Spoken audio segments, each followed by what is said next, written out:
Ladies and gentlemen, it's your boy, Ari, back at it again with another Under the Radar episode. Today, it's about my guy, Taco Fall. He makes people fall. Look at him, he's playing with 4-year-olds, man. He's just like, you know what? I'm gonna have the easiest points in all of basketball. He's just gonna pound it inside. Look at him. His opponents is literally giving up. They're just giving up. They're just like, you know what? Let's just not play defense. Now, this guy is an absolute monster. I mean, look at him. His teammates are just letting him play defense, and he's just cleaning up under there. He's the janitor. He's just cleaning up after everyone. Look at that. They're just letting him just dance on the paint. Jesus Christ. I mean, he's from Senegal, and Senegal has a lot of jump warriors, and I'm not even surprised that he's 7'5" in high school. I would do anything to be 7'5". But out of high school, this guy was a 4-star recruit coming out of high school. Now, he was the 81st player in the state, and this guy was really recruited, like highly recruited by some of the best Division 1 colleges. I mean, who wouldn't want a fast and dominant 7-foot player? I mean, last time we saw any specimen of a dominant 7-foot player that only committed to the paint was Shaquille O'Neal. And how long was that since he retired? 2011. So, like, they just saw Shaq inside of Taco. But imagine even taller. Just look at him. He's just like, let me grab this rebound. Let's. Oh, an easy block. Another block. This guy was literally sending these guys to the clinic. Look at this. Easy slam. Easy. Look at this block. Ooh! His stats in high school are 18.9 points per game and 9 rebounds and nearly 6 blocks. 6 blocks. That's how dominant he was.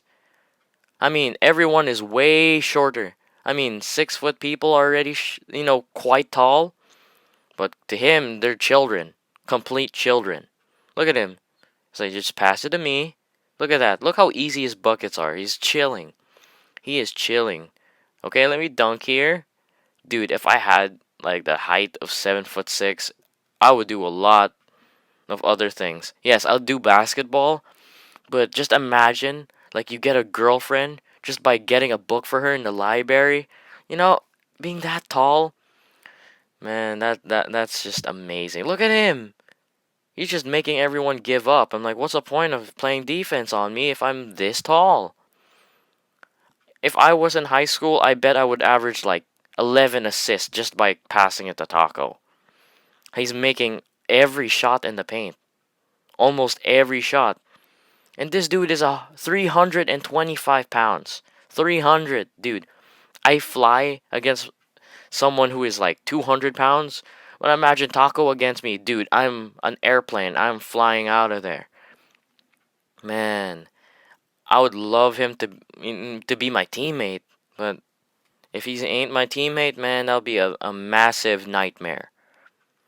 Just look at this. He's backing down a 6'5" guy. Look at that. Look how easy he did that.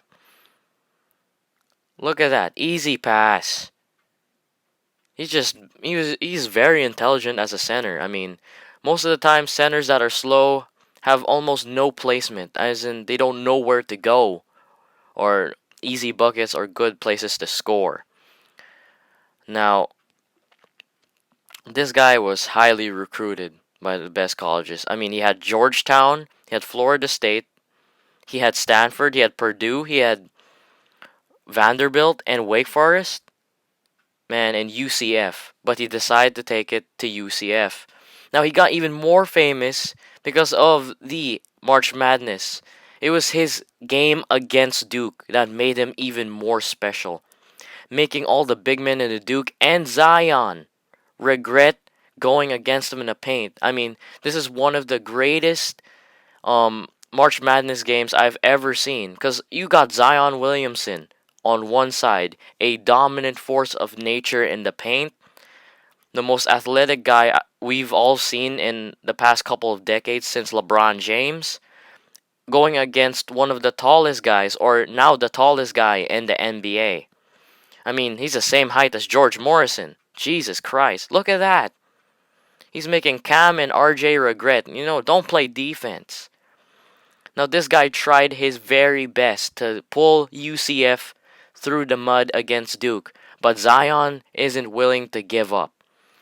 I mean, this Duke team won the ACC 2019 championship.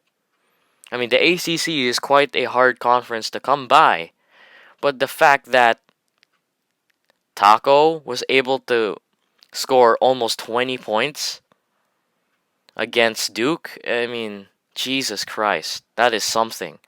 With Zion, man, that's not hard. Most of the people in the world can't guard Zion.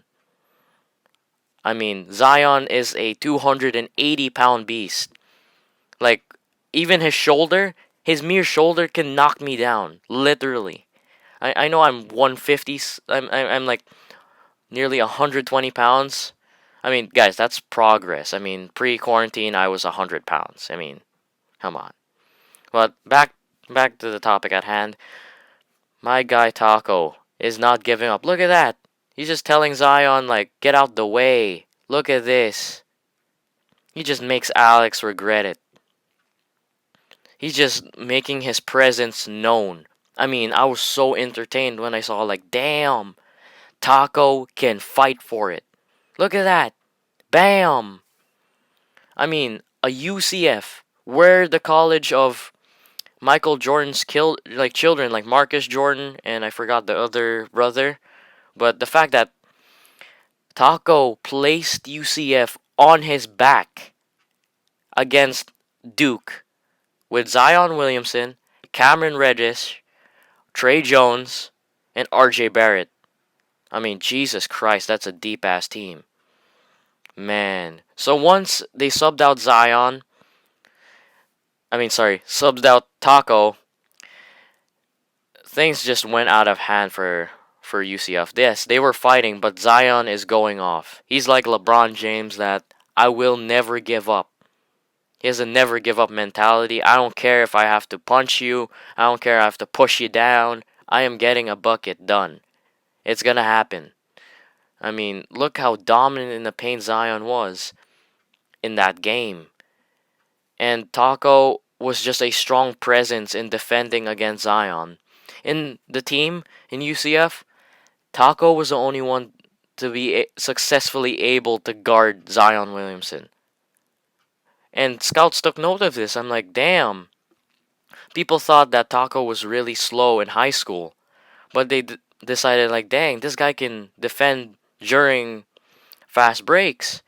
I mean, he's a fast break type center, and the modern center requires you to be fast, to be agile, and to be quick on your feet in making good decisions at the time at hand. But they had to sub Tacko back in since Zion was going completely off, like destroying UCF. But they're just passing it to Tacko, and Tacko's just completely accepting it. It's just that they had more of a strong team in Duke. I mean, they always get some of the best prospects. I mean, they have Zion and the trio and Trey Jones off the bench, giving them extra 3-pointers. But Zion is proving that, hey, if you leave me open, I'ma shoot it. I am no ashamed. I am not ashamed. But Tacko's like, you know what? I'ma punish Alex. Alex is starting to regret, why am I even a center guarding against Tacko? But it's back and forth and back and forth, and Zion just had to place him back. Jabbing like James, gives it to Trey, bang. This was one of the best March Madnesses I've seen in recent history. I mean, I was hyped for this year's March Madness before it got canceled due to Rona. Can't say they might demonetize me. But I was hyped this year. I was hyped that Trey was gonna have his last year in Duke, and let's see how Duke fares out without Zion and the trio.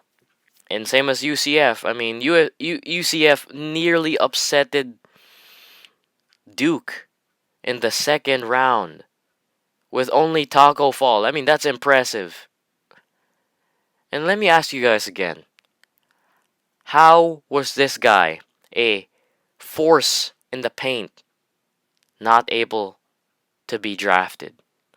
Now, as usual, same as the concern as Bol Bol, they want to know if he could stand a lot of injuries or he can sustain his style of play even though he's down with injuries. Now, that's the biggest problem with these 7-foot prospects is their bones are more stretched out, so their bones tend to be more sensitive. I'm not saying all of their bones are sensitive, but most of the time it is. It's pretty sensitive. So you're more likely to get an ankle injury, a sprain, and many of those leg injuries. Now, unfortunately, Tacko did not get drafted. So the Boston Celtics decided to pick him up, and that was one of their best decisions they've had in recent memory. I mean, look at this guy. He was punishing the Cavs. Man, like, so they had to utilize Tacko. Yes, they have a lot of centers in Boston. I mean, they have Enes Kanter, they got Vincent Poirier, the French center, and many more people that fill in that center spot. So they decided, you know what? Let's offer Tacko a G League contract. Since Tacko averaged nearly a double double in both rebounds and points in the summer league, I mean that's pretty impressive for a guy that's undrafted, and he's showing how quick he is.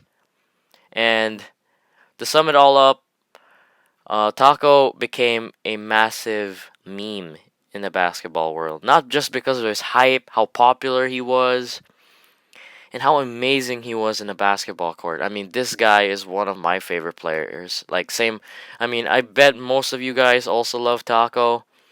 I mean, Tacko is just an amazing guy. He's so nice.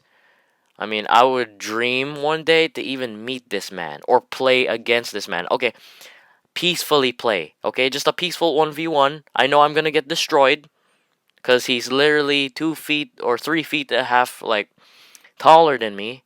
But I wish I could meet him in my life. That'll be amazing. But Tacko showed that he can be a pick and roll center. He can go with any play and fit with any play. So Coach Brad Stevens really liked that. Since Brad Stevens is the type of coach that is run and gun. Now, he's the guy that tends to get centers that can really blend in his three-point system. Just like Houston with Mike D'Antoni's offense with James Harden and Russell Westbrook and PJ Tucker and Eric Gordon, is that their centers are willing to do anything for the team. Yes, not only with pick and roll from three. I mean, Tacko can't shoot threes yet, but he can shoot free throws. I mean, that's pretty impressive. I mean, I literally saw an image of Tacko with a basketball on his hands. It looks like a little volleyball. Literally. My hands are pretty big, but his hands must be like as big as the bank. Like the whole little squared part of that whole hoop. I bet that's how big his hands are. Now, this guy, I just didn't get it. Like, no one drafted him. Not even the second round.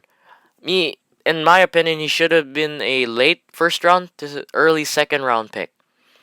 But the problem at hand, longevity. Longevity is key to a healthy career for big men. Now, we've seen a lot of big men in the past that completely let themselves go because they had an improper diet. So, the Celtics gave him a shot, so they made him and gave him an offer for a two-way contract. Now, we see Tacko grinding his ass off in the NBA G League. Now, right now, he's currently, as I'm showing you this video, is he's destroying 2 Chainz' beloved New Park Skyhawks. I mean, this team was owned by 2 Chainz, but 2 Chainz just told Tacko on Twitter, GG. I mean, Tacko is literally beasting in the G League. Now, a lot of teams have been hitting Celtics with offers that, can we offer Tacko and the young core of the Celtics? Now, the main Red Claws starting five is literally the Celtics' bench. Now, they had Carson Edwards, who was an amazing point guard, and they had Tremont Waters, who is, I think, the reigning NBA G League Rookie of the Year. So it's between Tremont Waters, Carson Edwards, and Tacko Fall. Now, if the G League season continued, I bet these guys would have reached the finals. I don't know when it. I don't think so in terms of winning it all, but it's a possibility. But I think a finals push and a finals appearance in the G League would be very applicable. So, how much did he average? Now, you guys might expect, 20 points. Now, the main Red Claws were very cautious in playing Tacko. I mean, he had a sprained ankle. I think it was in late October or November. He had a sprained ankle, so they were kind of like resting him a bit, so the injury won't get worse. Now, in 16 minutes of playtime, well, what can I say? He averaged a total of 12 points and 11 rebounds and 0.7 assists. Now, he's working on his passing. Now, if he becomes way better in passing, I can assure you this guy could become a long guy that we can see in the NBA for a very long time. If he develops a jumper, now I'm not exactly saying that he should shoot from 3. Now, if he shoots from 3, that would be a completely amazing. Every team will chase him. But if he develops a solid jump shot and a passing regimen, and develops a very good passing IQ. Now we see flashes of him delivering amazing passes, like here and there, behind the back. But if he develops those two things, I think he'll be a very, very, very long center here in the NBA. It's just that he's waiting for the right time to strike. I mean, the Celtics they're very stacked in the bench. Very, very stacked. I mean, to me, they have one of the best benches in the NBA. There's only a selected few teams that have a very deep bench. Not only coming from their bench, but also in the G League. Now, after all of his hard work paid off, averaging a total of a double-double in the G League, this guy had to be rewarded. And what do you know? Come enjoy. People crazy. Trying to go inside, they do the fall. Got blindsided, knocked out of bounds.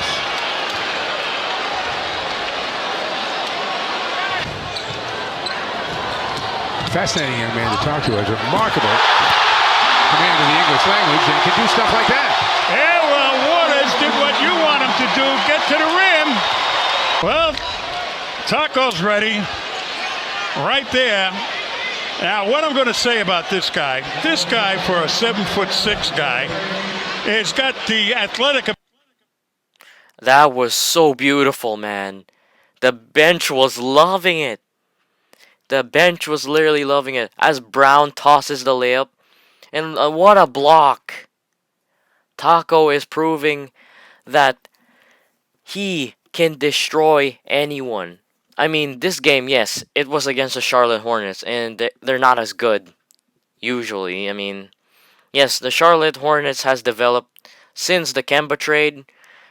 They had two amazing guards. They have Devontae Graham and Terry Rozier. And a good wingman in Malik Monk and Miles Bridges up big. I mean, this team was pretty fascinating, and I was just impressed. I'm like, Tacko was able to lift the Celtics. Him and the G League main Red Claws Celtics were able to lift them up to a win against the Charlotte Hornets. I bet Michael Jordan was crying after this one. Cue the crying meme. Okay, never mind. Alright, enough about Jordan. But my guy, Tacko, torched the Charlotte Hornets. I mean, this is how talented the main Red Claws on the Celtics actually are. Tremont Waters, Carson Edwards, and Tacko were just proving that, hey, we're the best, like, trio, G League trio that plays in the NBA. Now, I hope I see more of the trio and Tacko in the NBA bubble. Now, guys, this month will we have Tacko? Now, I'm hoping that Tacko returns. I mean, all I know is he's in the bubble. I just don't know if they're gonna use him. I really hope they use him. I think that it's gonna really increase the TV ratings because of that. I might over exaggerate it, but it's the truth. He's an internet meme. If you don't place Caruso and Tacko, like on TV, I bet NBA ratings will drop just because of it. I'm not saying it'll happen, but considering the fan base that both Caruso and Tacko have built over the past 2 years of each other's careers, I sure as hell would love to see him in the beautiful, beautiful place of Orlando Disneyland. Now, for more videos like this, tune up to next week, you guys. Are you guys hyped for episode 7? Hit that like button, hit that note bell icon to tell me, guys, that you guys want one more video next week. So hit that like button, and I'm gonna see you guys later. Now don't forget to follow me on Instagram and follow my guy Tacko Fall. Show my guy some respect. It's your boy Ari. See you guys later.